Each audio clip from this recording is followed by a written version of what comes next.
Ryan's childhood sweetheart lost a game and was punished by having to do a pole dance. To avoid embarrassing her, Ryan turned to me. Emma does ballet. She can't do something this vulgar, he said. I tried to explain that I didn't know how either, but Ryan gave a cold smirk and exposed my secret in front of everyone. Didn't your mom raise you doing this kind of dance? Even if you haven't done it yourself, you've watched it enough to know how. I didn't cry or make a scene. I just gave him back the engagement ring. Our friends all said the joke had gone too far and told him to hurry and chase after me. Don't worry about her. She's just mad. With his temper, he'll come back within 10 minutes. Later, I heard that at Ryan's wedding there was no bride. He lost it completely by the end of the year. His friends threw a big party at a villa in the hills and sent a message in the group chat. Everyone, no excuses. You all have to be there tonight. Anyone who doesn't come will be broke next year. While I was still finishing up work, I called Ryan. He picked up quickly. It was quiet on his end. I said, "Did you see the message in the group chat? Jason and the guys are throwing something together." "Yeah, I saw it," Ryan replied. I looked at the time and said, "It's almost time, in about half an hour." Before I could finish, Ryan interrupted me. "You should take a cab over by yourself." "You're not going?" I asked. Honestly, if Ryan wasn't going, I didn't feel like going either. After all, those were all his friends. "Ryan, are you ready?" A soft, slightly whiny voice came through the phone. I didn't even need to guess. It had to be Emma. I couldn't think of anyone else. "You're with Emma?" I asked without thinking. "Yeah," Ryan answered. "I'm taking her there first. She has a lot of stuff, enough to fill the whole car. So it wasn't that he wasn't going, he just had to give Emma a ride first." While he was explaining, Emma's voice cut in again. "Is that you, June? Ryan, you're taking me, but not June? Are you trying to make her mad? If I had known, I would have learned to drive and gotten a license so I wouldn't trouble you." Ryan reminded her. "You forgot what the doctor said. You have a heart condition, you're not supposed to drive." "Oh, I know," she replied in a playful tone. "I was just saying it." Listening to her cute, coquettish voice, I could practically picture her sticking her tongue out at Ryan, and him looking at her with that usual helpless yet doting expression. Ryan and Emma had grown up together and were part of the same social circle. To outsiders, their interactions looked just like those of a real couple. Every time I felt jealous, Ryan would wave it off and say, "Don't be silly. I just see her as a little sister. Look at how dumb and carefree she acts every day, like a clueless kid. What kind of man would want that? I'd have to be starving." Emma's voice kept going. "It's fine if I don't get a license. I'll just keep hitching rides with you.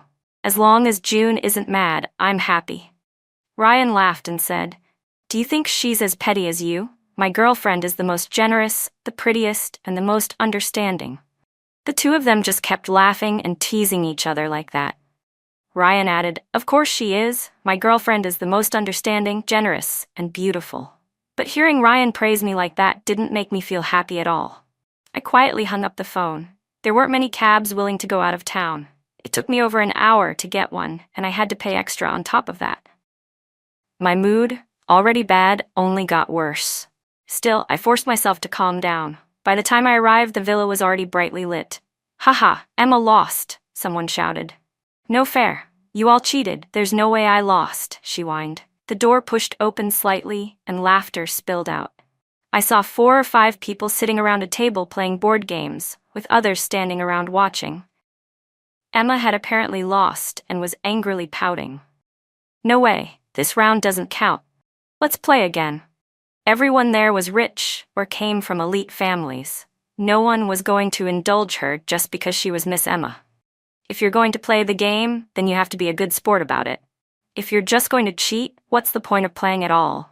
Seeing that no one was letting her off the hook, Emma immediately pouted and turned to Ryan, who was sitting on the sofa. "Ryan, look at them. They're ganging up on me." The Carter family was at the top of the social circle, and as the heir to the Carter group, Ryan was someone no one dared to cross, especially when it came to Emma. Turning to him for help was the smartest move she could make. "Come on, Ryan, how many times is this now? You can't keep playing favorites like this," someone grumbled quietly. Apparently, this wasn't the first round Emma had lost. I silently clenched my hands into fists, remembering how not long ago, my younger brother had gotten into a physical altercation with the son of a university administrator. He was facing disciplinary action, and I had begged Ryan to speak up for him.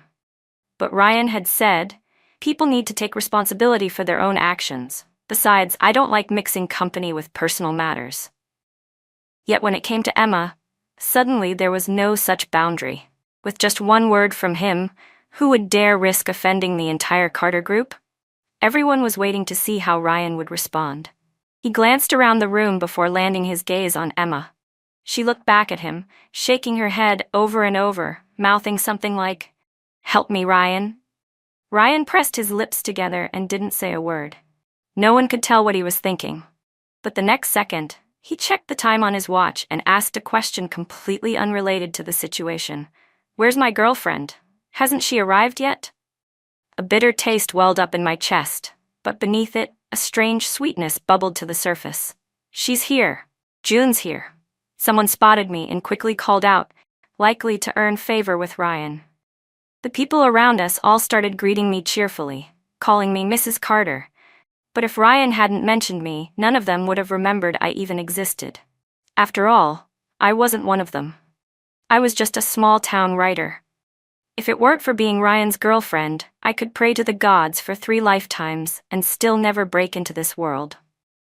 Stepping onto a carpet softer than clouds, I had just reached Ryan when he smiled at me and said, "Honey, perfect timing. Emma does ballet, she doesn't know how to do pole dancing. Can you do it for her?" So Emma had lost the game, and the punishment was to pole dance. And Ryan, he wanted me to take her place. My hands clenched into fists, I looked at him in disbelief. "What did you just say?" Thinking I hadn't heard clearly, Ryan repeated casually, "You're just in time. Emma lost the game. Can you do the dance for her?" His nonchalant tone made my heart sink. "Wow, June, you look so elegant and classy. I never would have guessed you could do something like pole dancing. Guess you really can't judge a book by its cover," someone teased. "Well, thanks, in advance." While I stood there stunned, Emma slipped a bikini into my hand. When I looked up again, she was already sitting next to Ryan, wrapping her arm around his affectionately. She looked back at me and stuck her tongue out playfully, then turned to Ryan and said, "Ryan, be honest, did you fall for June because you saw her pole dancing? Is that what all you guys like? Should I learn it too?" Ryan turned to her, his expression serious. "No, you're not allowed to." "Why not?" Emma pouted. "June knows how to do it.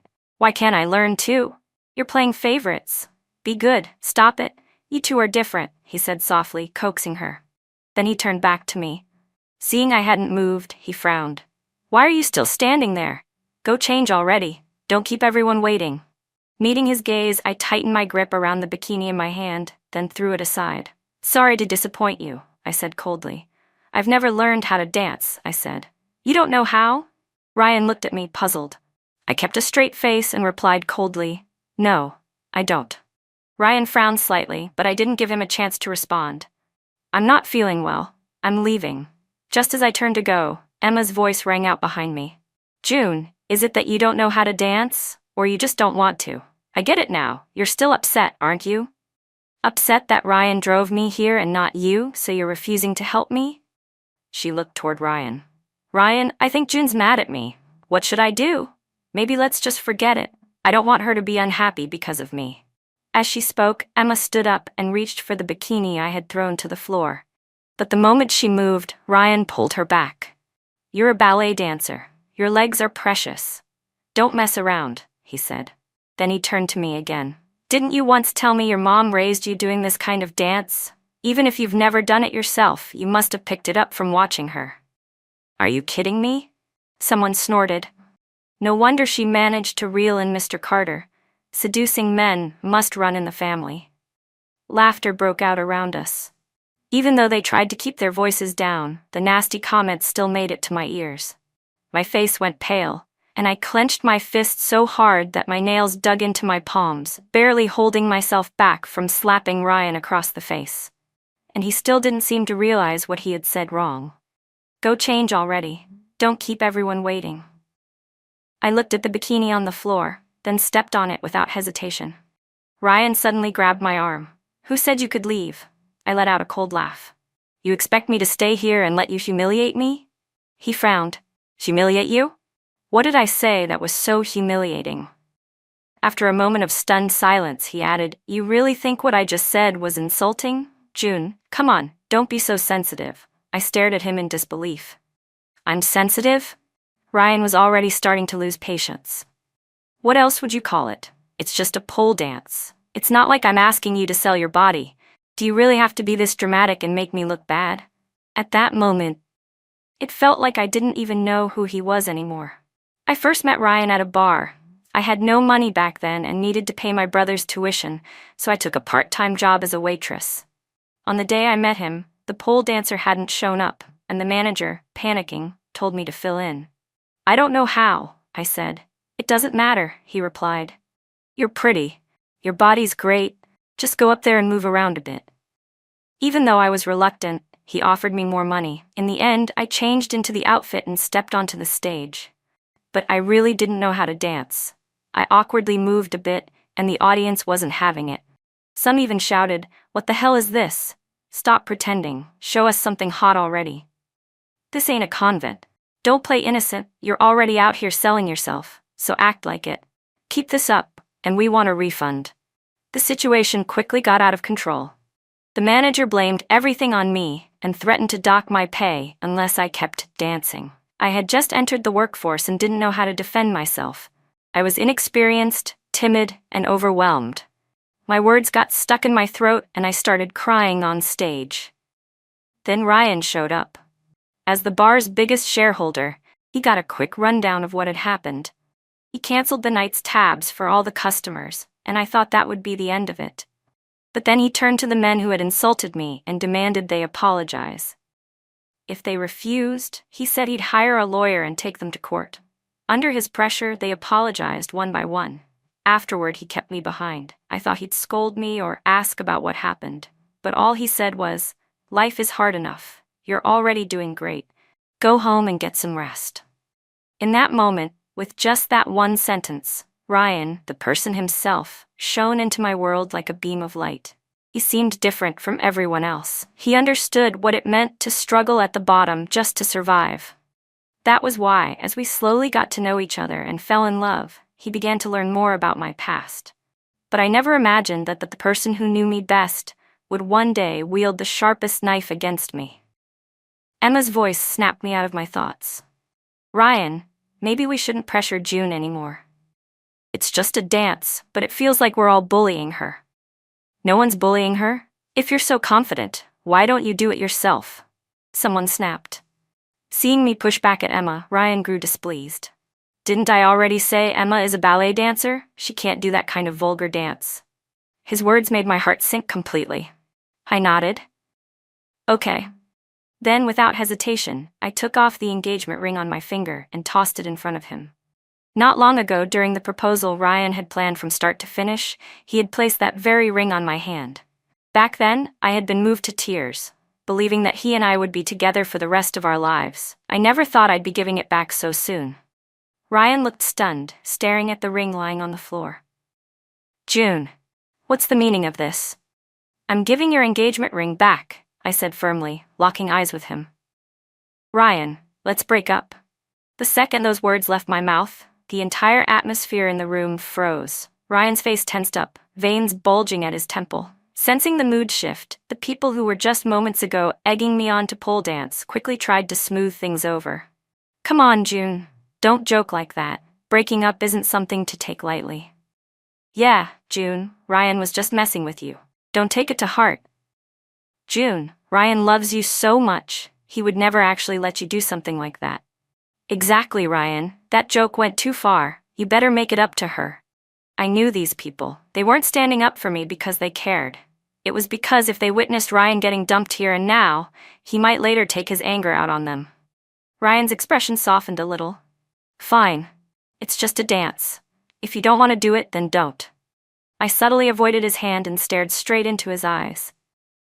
I'm not joking. The room fell into a brief, tense silence.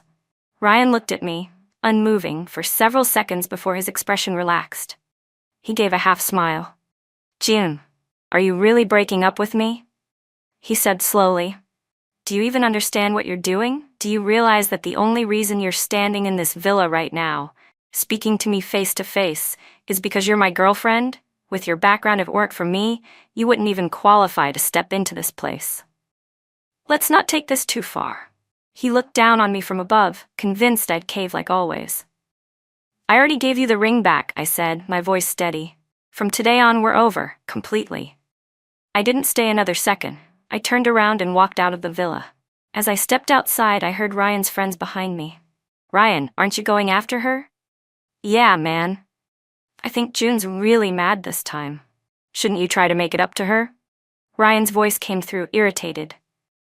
Make up for what? Her? Don't bother with her. With that temper of hers, she'll be back in 10 minutes.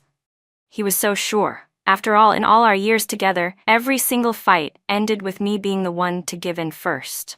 I had a temper, and Ryan wasn't exactly patient either. But to keep our relationship going, I had crossed my own limits again and again for him. What I never expected was, it was because I kept giving in, again and again, that Ryan became so brazenly confident. I didn't want to hear another word from him. This place was remote, and no drivers had accepted my ride request for a long time. With no other option, I walked along the road, hoping to spot a passing car. It was late autumn, and the air outside was freezing. The villa had been warm with the heater blasting, so I wasn't wearing much when I left. A cold gust of wind blew through me, and I couldn't help but shiver. A dull ache stirred in my abdomen. By the time I finally got into a car, I was drenched in sweat from the pain. My vision darkened, and I was moments away from passing out. The driver panicked and rushed me to the hospital. When I opened my eyes again, I was already lying in a hospital bed. My younger brother sat beside me, looking like he was about to cry. Why didn't you tell me you were pregnant? He said, his voice trembling. If we'd gotten here any later, you might have lost the baby. I stared at him in confusion. Pregnant? What pregnancy? You didn't know, he asked. The doctor handed me the medical report. The tests show you're 2 months along, he said. It's freezing out today, and you weren't dressed for it. Plus your blood sugar dropped. You fainted right there in the car. You young people really need to take better care of yourselves. I took the report from him, and sure enough, it confirmed that there was a tiny life growing inside me. My brother looked at me. Aren't you happy? You've always said you wanted a baby. I slowly tightened my grip around the report and looked up at the doctor. Please help me schedule an abortion. The moment those words left my mouth, my brother jumped up, panicked. But you always said you wanted a child. Why don't you want it now? There was a time I really did want a child, because I had this naive idea that maybe my late mother would come back to me one day as my own baby. But now, I just shook my head at him. The doctor, clearly used to such requests, didn't ask any further. Once he left the room and it was just the two of us, I finally told my brother. I broke up with Ryan. Then I told him everything that had happened at the villa. He couldn't stay calm, his eyes turned red, and he immediately wanted to storm out and confront Ryan. Just recently, he had helped Ryan pick out the engagement ring behind my back, wanting to give me a surprise. He even recorded the entire proposal, secretly filming from the side, so I'd have the memory captured forever. I stopped him, not because I felt sorry for Ryan, but because someone like Ryan wasn't worth my brother getting into a fight over. The abortion was scheduled for 2 days later. My brother took a leave of absence from school to stay by my side, insisting on looking after me. At night, he rented a companion cot and slept outside the hospital room. On the day of the surgery, his face didn't look good. Give me your phone, he said. When I unlocked it, I finally saw the reason. In the 2 days I had been in the hospital, Ryan and Emma had already been seen together at multiple public events. The internet was buzzing with rumors that Emma was the one Ryan truly treasured, and that I, his fiancée, would soon be replaced. Emma had even posted on her social feed, I'm about to become Mrs. Carter. I hope certain people will learn to take a hint and stop showing up in front of Ryan or bothering us.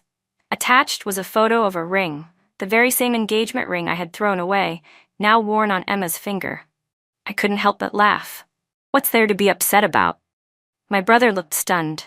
June, do you really not care at all? What's the point in caring?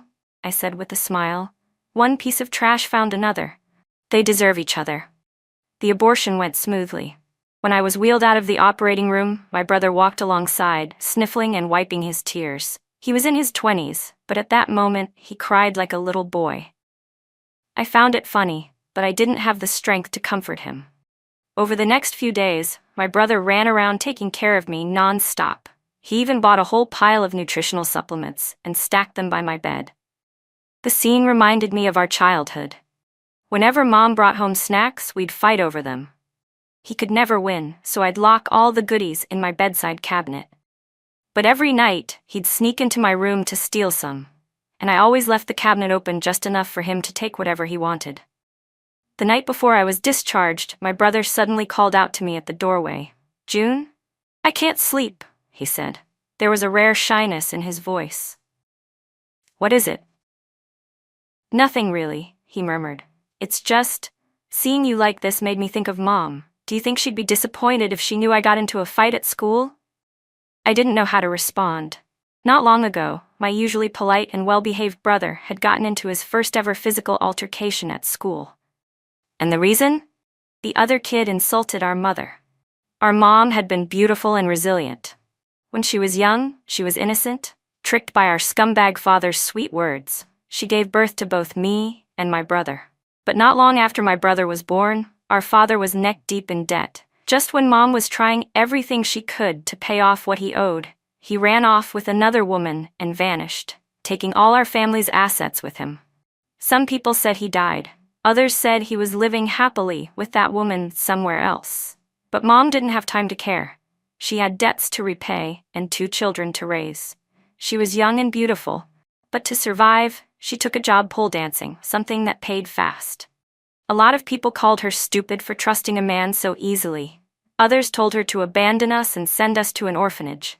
But Mom always just smiled and ignored them. She lived in the moment. Still, during our school years, people often mocked us for it, saying our whole family was dirty and refusing to associate with us. Whenever Mom heard about these things, she'd hug us tightly and apologize over and over again. But my brother and I both knew she had nothing to apologize for. Sadly, she never got to see us grow up. She passed away from overwork while I was in college. I looked at my brother and said, "How could Mom ever be mad at you? She'd be proud that you stood up for her." "So, what's your plan now?" he asked. I paused.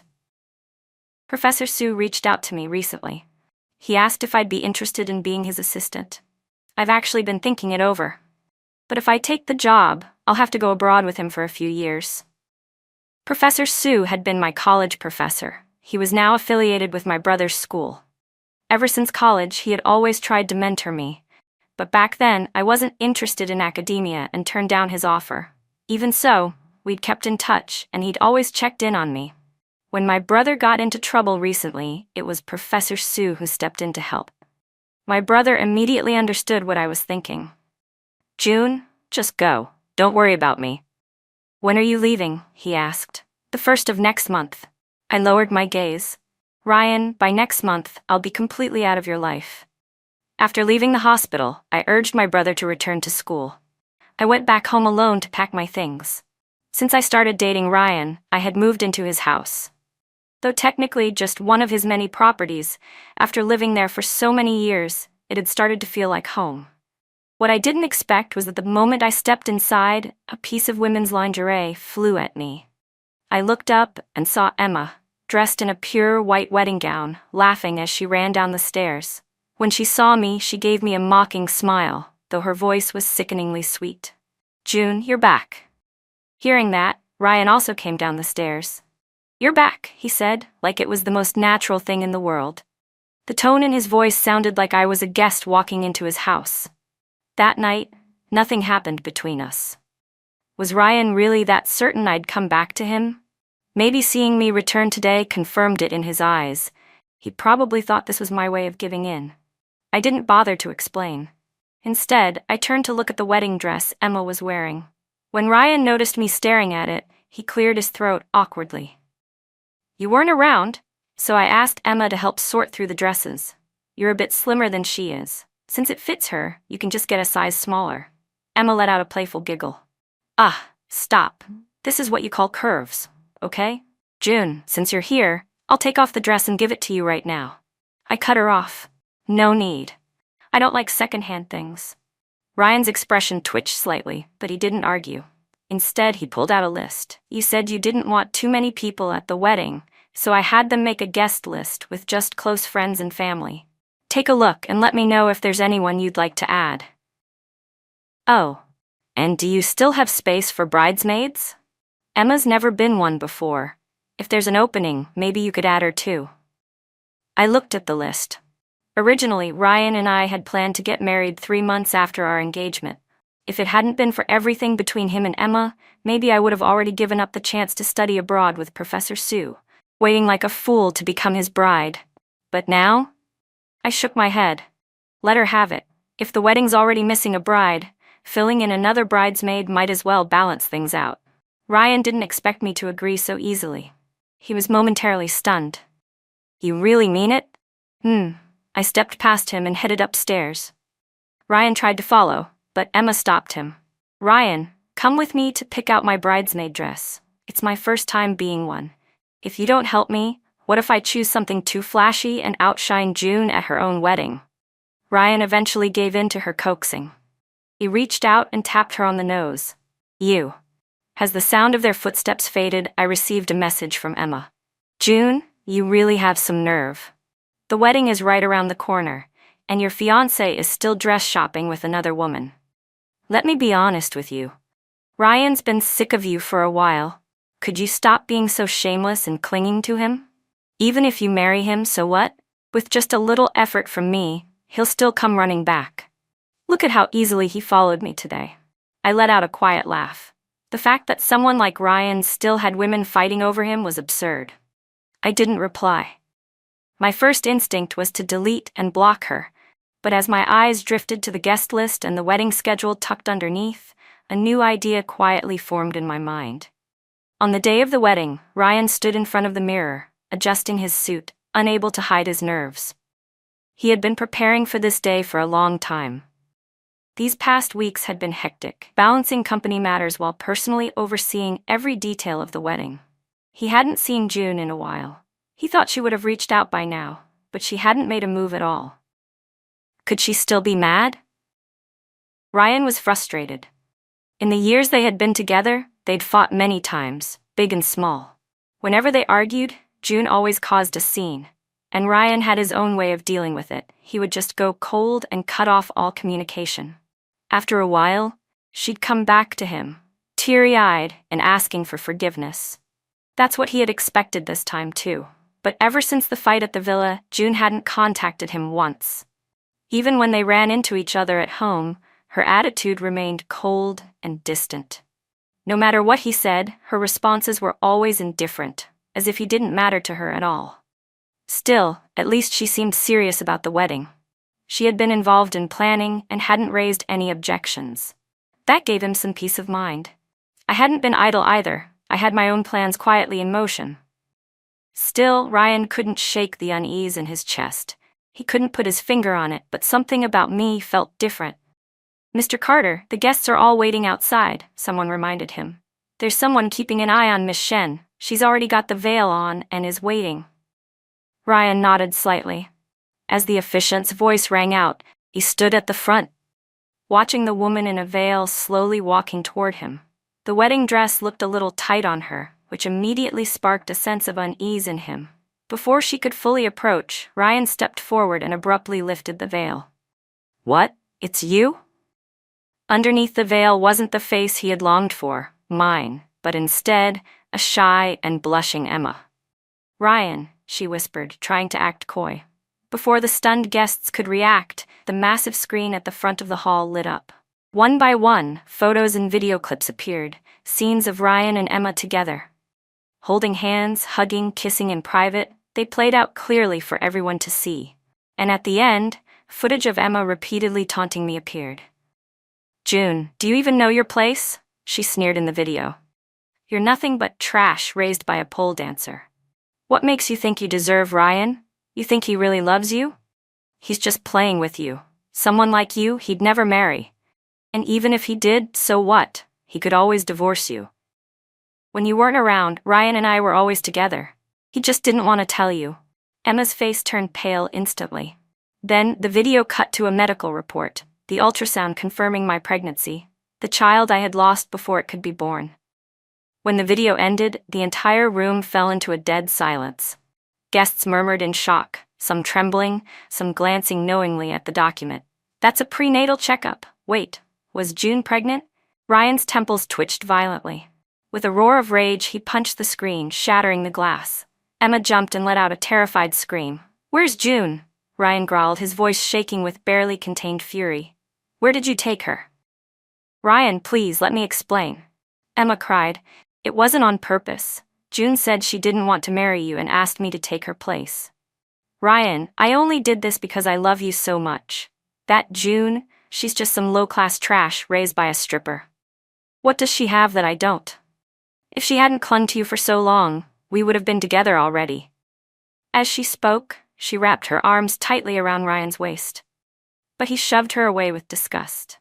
The force of his push sent her sprawling to the floor, her hair in disarray as she looked up at him in total disbelief.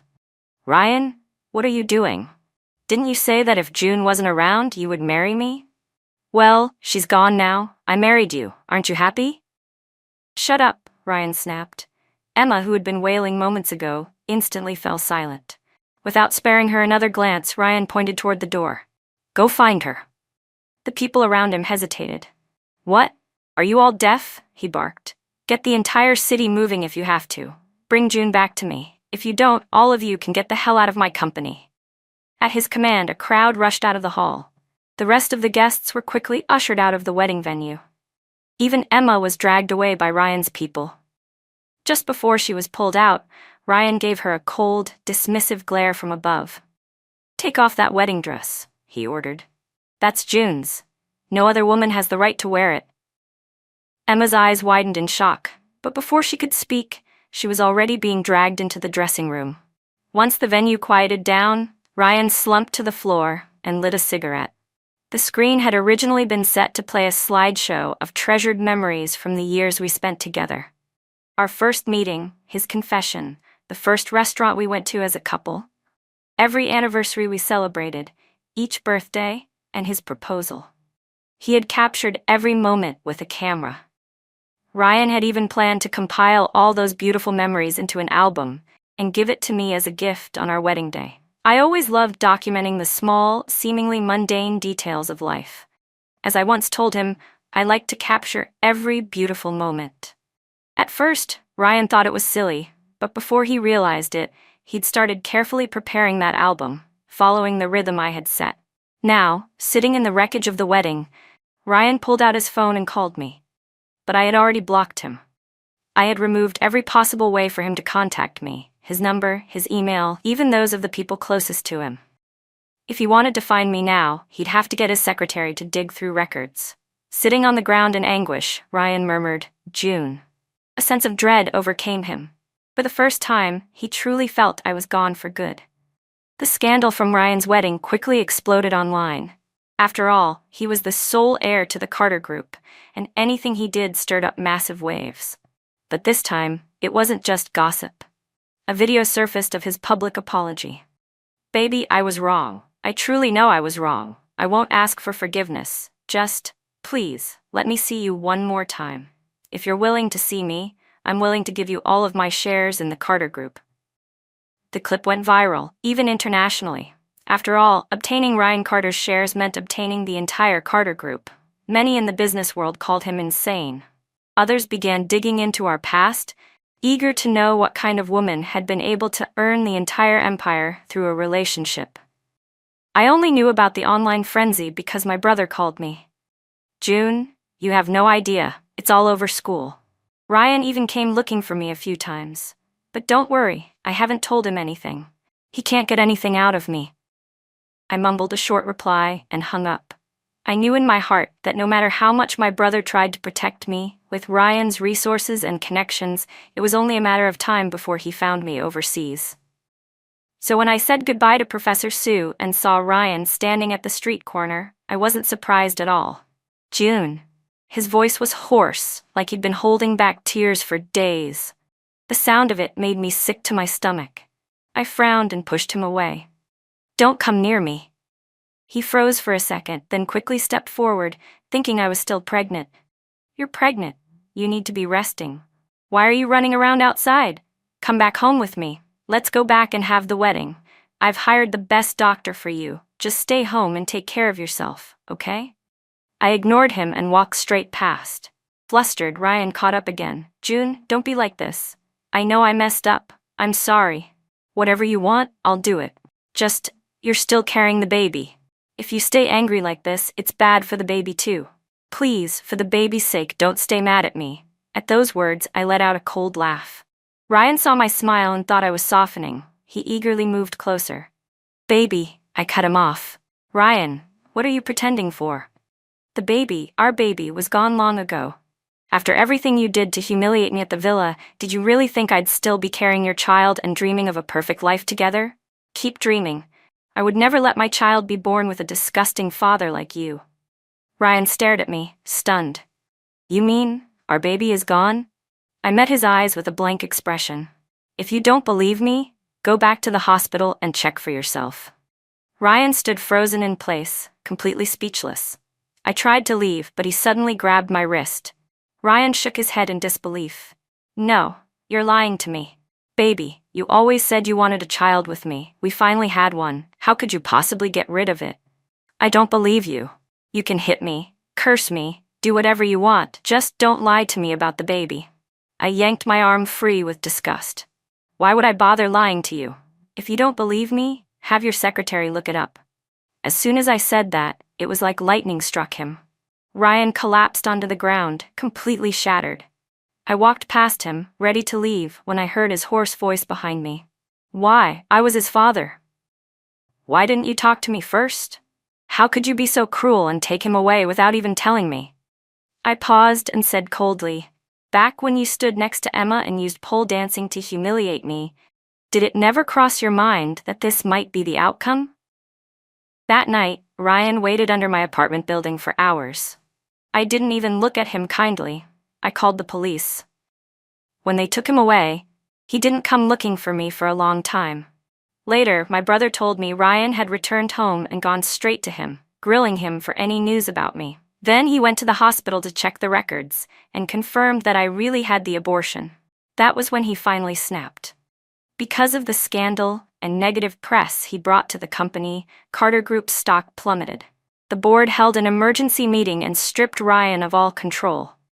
Even the Carter family disowned him and kicked him out. Around that time, Emma, pregnant and determined, insisted on marrying him. Ryan agreed. But at their wedding, in front of all the guests, Ryan pushed her off the upper floor. Emma died on the spot. Ryan was arrested and charged with first-degree murder. He was sentenced to death. My brother was the one who told me all this. After I had fully settled abroad, I helped my brother apply for a student visa. By the time his study program ended, Professor Su's research had also concluded. The three of us planned to return to China together. During Lunar New Year, we gathered in the kitchen and made a clear broth hot pot, our mother's favorite. The steam rising from the pot blurred our eyes, and my brother and I sat there silently, tears brimming.